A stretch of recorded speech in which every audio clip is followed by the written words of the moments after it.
What's up, everybody? I hope you've had a great day so far. I know usually I've been doing my videos here, past couple, well, I guess, yeah, past two videos. There at the house. Now I'm sorry, my video that recently posted today, I had made it yesterday, but for some reason it decided it wanted to upload in slow mo, is what it seemed like, but anyway, it's up there now. I was shooting for around the 20-minute mark, but that sucker went 32 minutes. So that's probably, or 30 minutes, I guess, either one. But it's up there now, so feel free to get on and watch that. And I hope you enjoy it. It tells you a little, in a 30-minute span there. It I hit some of the points in my life that really mean something, and so yeah, I went 30 minutes on it, uh, but anyway, today I decided to go ahead and do it now. I'm on the way to pick the kiddos up from school. I know they're stoked. Spring break is fixing to start. Uh, but anyway, I wanted to get on here and I wanted to say that if you haven't already, be sure to go on our page. Of course, like and subscribe. If you already have, thank you. We appreciate all you supporters and ones who view our page and all our videos and stuff like that. And I promise you, as the time goes on, our videos are going to get better because it's supposed to be springtime and we're going to be doing a lot of stuff outside. But and then yesterday, I put up a video. If you hadn't seen it yet, you should go on and watch that. It's I had bought a drone from Temu, Tamu. I hear it so many different ways. I don't know what it is, but anyway, uh, I bought a drone from them, like I don't know, 15 or 16 bucks. I'm like, and it said it was a dual camera or whatever. So I get it in, and I mean, this sucker looks like you could have bought it off the shelf at Dollar General. Uh, but I got it out, and I didn't even see the cameras on. I'm like, well, maybe this ain't the right one. So I got it out, and started flying it yesterday, and I was very impressed uh, by that. And then I get inside, and I find a little sheet of paper, that's supposedly instructions, and it's showing, the camera view and what all it does and stuff like that. And then it says you got to download the app or whatever. So in order to use the camera while you're flying, I guess you got to have your phone connected, which I'm sure that's a no-brainer. I wasn't really sure how it worked because I usually don't read the directions a lot of the time, and just I like to figure it out myself. But then again, there's some things you got to read the directions on. Learned that along the years of having three kids and building stuff for Christmas and different stuff like that. And if you ever are building something, whether it be for yourself or for your child or children, and you get through building it, and you have parts left over. Yeah, yeah. And you're like, as you're watching this, you're like, you get done and it looks good. I mean, it don't look like anything's missing.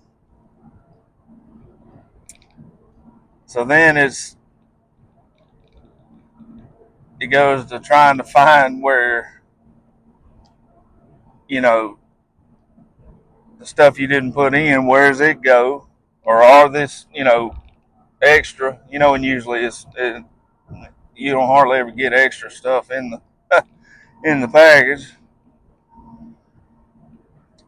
So then you have to make the decision on, do we just leave it like it is? You know, now if it's a riding toy or something like that, yeah, I'll tear it back down. But stuff like the little kitchens and stuff like that, I'm like, do I think it's sturdy enough, to withhold the kids playing with it, or uh, do I need to just tear it back down, and put the screws back in it, or whatever may be missing. So I don't know. It's just one of the funny things about, me being a father and a husband. You know, like I'm working on this project at the house, and it's like, if you're doing it for your house, or for yourself, or your family or whatever, especially if it's little cosmetic things, around the house. And it takes you, seems like, forever to do. So, something take 2 minutes, but you go and do stuff at other places. I mean, you get it done right then. But I don't know. I think that's the way it is with everything. And hey, man, it keeps stuff interested, you know. And but anyway, I hope y'all get on there and you watch my video from yesterday, and I hope in a way that it touches somebody. It helps somebody out, and I just want to say again, if you've not gone on our page, please like and subscribe. I encourage you to. I promise you that I am, from the bottom of my heart, thankful for each and every one of you. And I look forward to this journey that we're going down, that we're starting. And my goal is to, in some way, it does not matter, touch somebody's heart, soul, and changes for the good. And because to me, the world right now, is,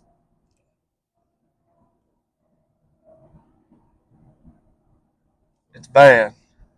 Um, the you hear everybody talk about how 9/11 changed,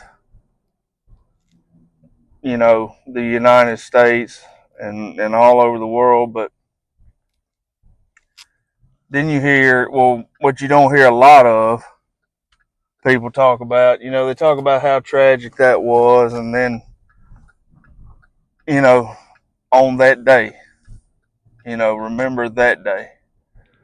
And what you don't hear a lot of is September the 12th. Think about how close knit America came. And I'm not saying that, you know, there was no more hate, or, I'm not saying everybody got along with everybody that's in the United States on September the 12th. I'm just saying, like, you could just see it everywhere you went or everywhere you looked on TV. I mean, especially right around the area where it happened. I mean, you just see everybody just coming together, and, you know, the love that was shown, that you could see in their faces and stuff like that. Man, it was something else. And wouldn't it be the best thing if America would come back together just like that? I know that you're gonna have crime and you know all that going on, so in the world, but you know ain't nothing gonna be perfect in life. There's there's no such thing as perfect. Only one person is perfect, and that's Jesus. And if everything was perfect, then you know there wouldn't be no need in God. There wouldn't, and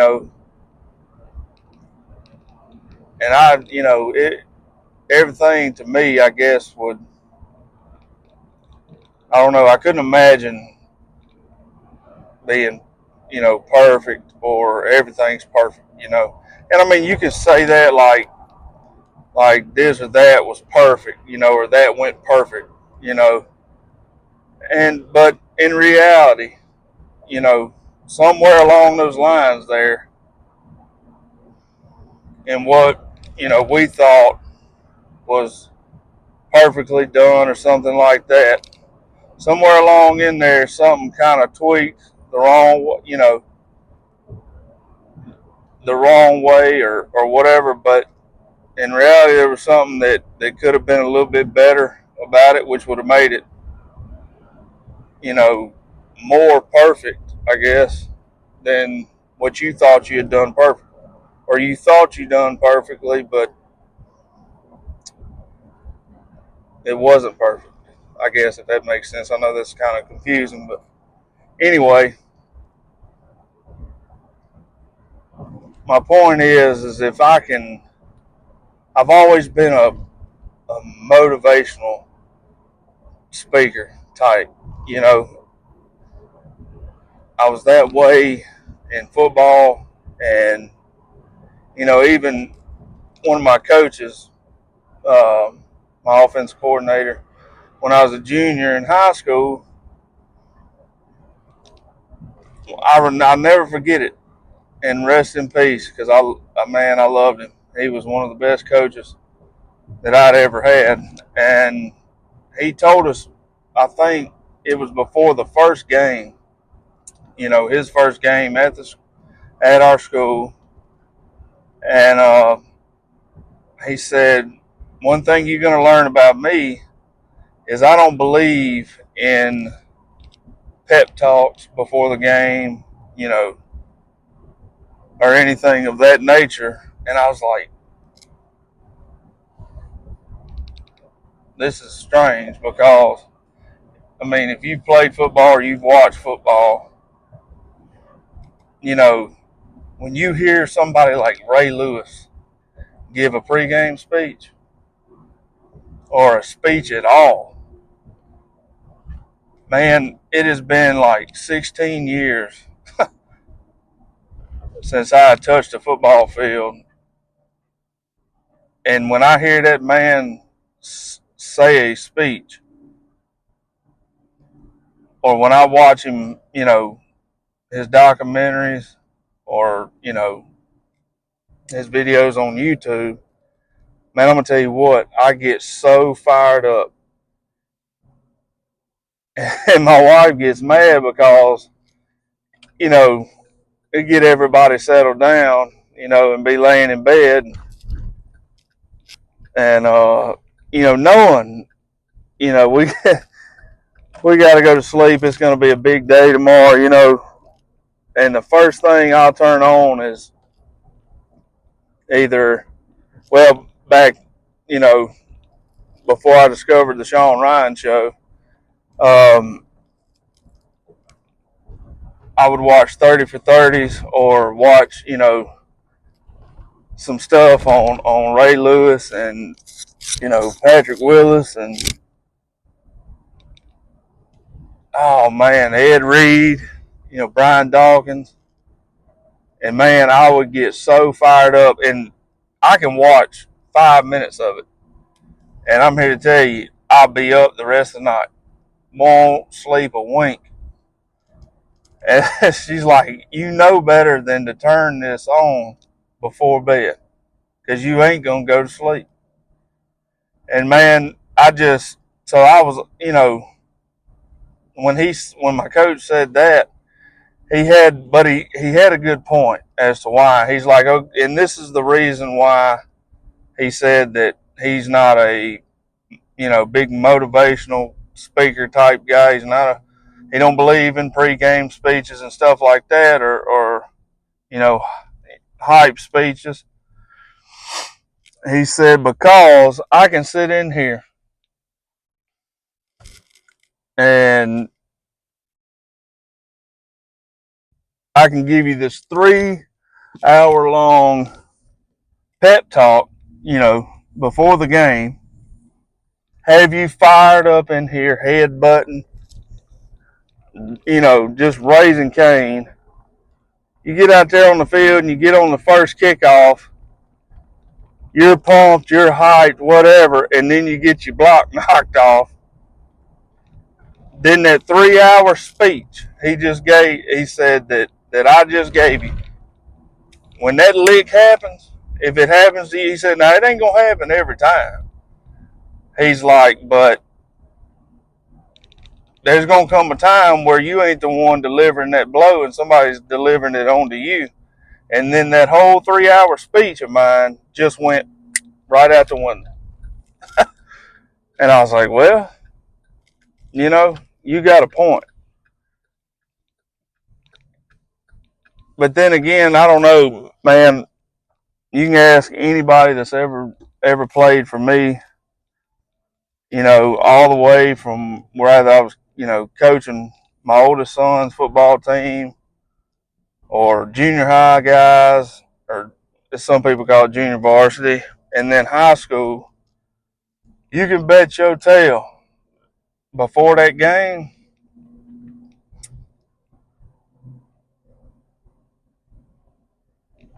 man, it sounds like a herd of bulls in a china shop. I mean, and one of the main pump up songs that, you know,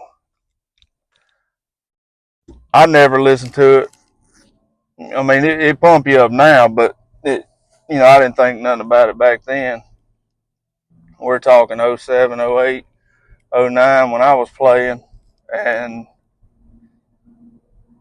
but one thing that got the guys pumped up and ready to go, and we would listen to it right before we go out to start warming up on the field, is In the Air Tonight by Phil Collins. And when that first drum part happens, man, everybody finds a piece of wood or wall and we just play that beat on that wall with our fist. And I'm talking about it's on then. And so, you know, it goes, I can see the reason my coach was saying what he said. And he had a good point. And then, but I was always the guy that loved to get the team going, whether it's when I was playing or coaching. And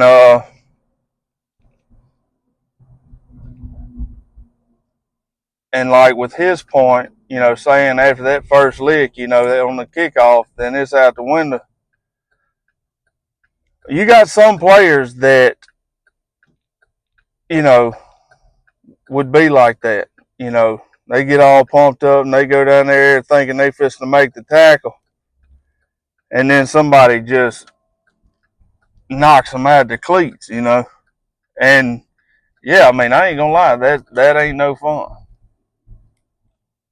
But I'm gonna tell you what, and it didn't happen to me. I can say, and not in a bragging way, because I tell my son this all the time. Not in a bragging way, but I can probably count from the time I started football, fourth grade, all the way to senior year. And I started playing varsity football when I was in the 8th grade, and then, ninth grade too. And because when you're in private school, ninth grade still considered junior high or junior varsity. But, you can play 6 quarters a week. So we would play 4 junior high quarters, and then we get to play 2 high school. But I can count on probably one hand how many times I've ever gotten blindsided. Only because those handful of times, made a lasting impression. Kind of like if you ever had one of those dads that if you got out of line, he was going to straighten you out. Putting that hand on that butt, he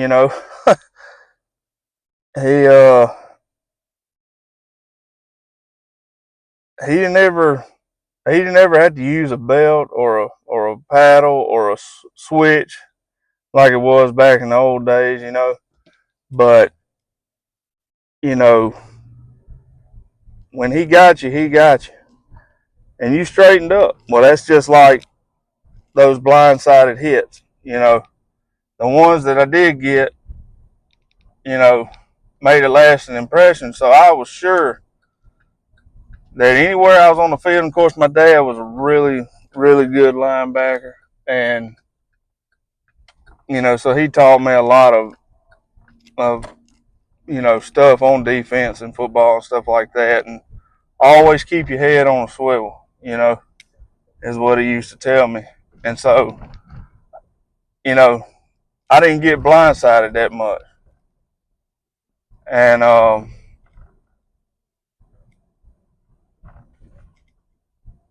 but even a couple times, like I remember my very first varsity game when I was in the 8th grade.